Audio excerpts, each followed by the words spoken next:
Bonjour à tous et bienvenue sur Dessine-moi une rose, la chaîne où l'on parle d'art-thérapie, de développement personnel et spirituel.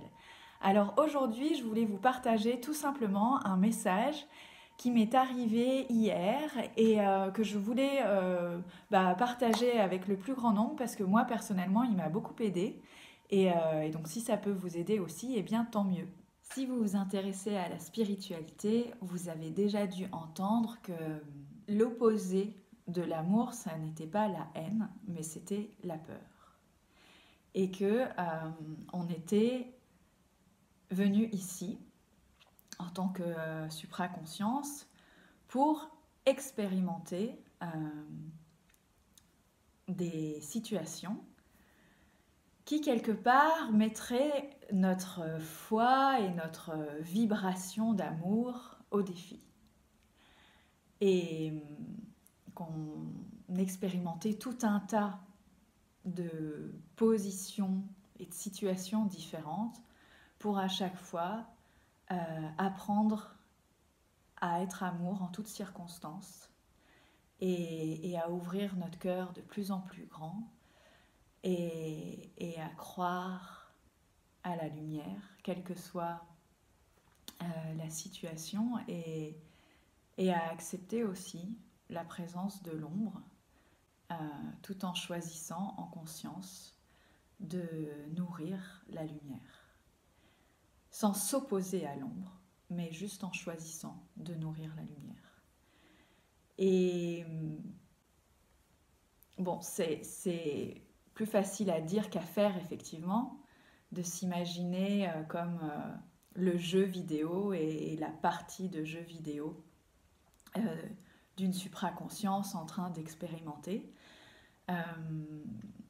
Parce que, bon, au moment où on est, nous, le personnage du jeu vidéo, on vit les choses dans notre corps, émotionnellement, et c'est pas toujours très confortable, c'est le moins qu'on puisse dire au vu de l'actualité. Donc, le message que je voulais vous transmettre aujourd'hui, c'est que par rapport à ça, l'amour et la peur, finalement, si on est ici pour expérimenter et tâcher de vibrer et d'incarner l'amour coûte que coûte, finalement, ce qu'on nous demande, ou ce qu'on se demande nous-mêmes à nous, hein, on n'a pas de patron, mais c'est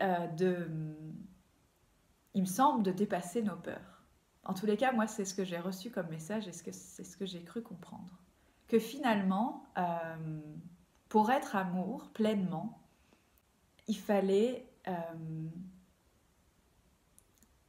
vivre sans peur, au sens pas ne pas ressentir la peur, mais à un moment donné, quand on ressent la peur, la regarder, l'accueillir, essayer de comprendre ce qu'elle vient nous dire, et face à elle, se positionner.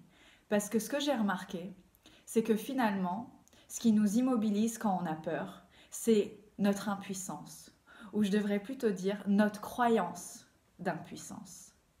Et ce qui vraiment nous fait peur, c'est quand on va se sentir j'ai pas le choix, mais je vais pas pouvoir m'en sortir, je vais rien pouvoir faire, je vais être obligée de subir. Et en fait, c'est ça qui fait terriblement peur dans la vie à plein de niveaux différents, que ça soit pour des questions vitales ou des questions de sécurité matérielle ou des questions plus psychologiques. Mais généralement, ce qui fait peur, c'est qu'à un moment donné, on a peur de subir. On a peur de plus avoir la possibilité de créer notre vie telle qu'on l'entend. Et en fait, ça, c'est une illusion. C'est une illusion parce que en réalité, ce que j'ai compris, c'est qu'à partir du moment où notre peur, nos peurs, quand elles arrivent, on les regarde en face et on dialogue avec elles et qu'on prend en notre âme et conscience une décision face à ces peurs et qu'on se positionne, eh bien, faites l'exercice. Vous verrez d'un coup, on a beaucoup moins peur. Parce qu'on reprend notre puissance, on reprend notre pouvoir personnel et on dit, ok, j'ai peur que ça arrive, parce que généralement on a peur du futur.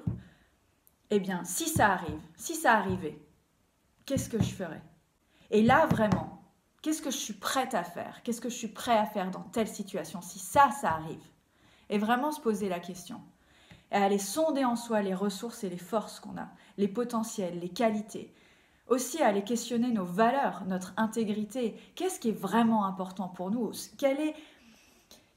Quelles sont les valeurs sur lesquelles on pourra rien lâcher?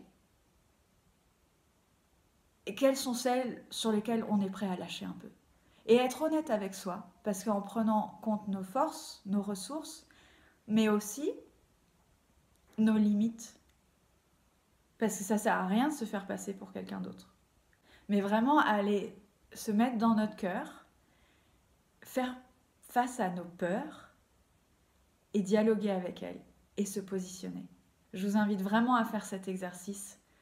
Ça soulage énormément parce qu'une fois qu'on a choisi, qu'on s'est positionné et qu'on s'est dit ok, s'il arrive ci, s'il arrive ça, eh bien, je ne vais pas subir. Je vais accepter. Je vais co-créer.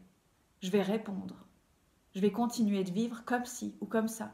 Je suis prête à me détacher de ci, à me détacher de ça, à lâcher ci, à lâcher ça, à envisager quelque chose de totalement différent. Ce qui crée aussi l'impuissance, c'est la rigidité. Si on rentre dans une fluidité, si on rentre dans une adaptabilité de cœur, vous aurez beaucoup moins peur. Voilà, c'était le message du jour. J'espère qu'il résonne pour vous. Moi, il m'a aidé. Ciao, à bientôt.